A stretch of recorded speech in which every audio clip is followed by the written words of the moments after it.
વાગરા તાલુકાના સાયખા જીઆઈડીસીમાં લુમના કેમિકલમાં અકસ્માત. ધુમાડાના ગોટેગોટા નીકળતા કામદારોમાં દોડધામ. ઔદ્યોગિક હબ ગણાતા વાગરા તાલુકાની સાયખા જીઆઈડીસીમાં સુરક્ષાના ધજાગરા ઉડાવતી વધુ એક ઘટના સામે આવી છે. અહીં આવેલી લુના કેમિકલ કંપનીના પ્લાન્ટમાં અચાનક ધુમાડાના ગોટેગોટા ફાટી નીકળતા સમગ્ર પંથકમાં અફરાતફરીનો માહોલ સર્જાયો હતો.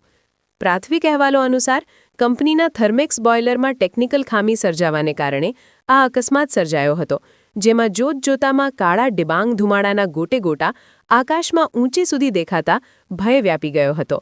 ઘટના સમયે કંપનીમાં ફરજ બજાવતા શ્રમિકો અને કર્મચારીઓમાં જીવ બચાવવા માટે નાસભાગ મચી ગઈ હતી. ઘટનાની જાણ તાત્કાલિક અન્ય ખાનગી કંપનીઓના ફાયર ટેન્ડરોને જાણ કરવામાં આવી હતી, જેમણે યુદ્ધના ધોરણે ઘટનાસ્થળે પહોંચી પરિસ્થિતિને કાબૂમાં લીધી હતી. સદનસીબે આ દુર્ઘટનામાં કોઈ જાનહાનિના સમાચાર પ્રાપ્ત થયા નથી, જે મોટી રાહતની વાત છે. જોકે વારંવાર બનતી આવી ઘટનાઓ ઉદ્યોગોમાં સુરક્ષાના સાધનોની સજ્જતા અને મેન્ટેનન્સ સામે ગંભીર સવાલો ઊભા કરે છે. આશા ન્યૂઝ ગુજરાતી રિપોર્ટ, સરફરાઝ સોલંકી, વાગરા.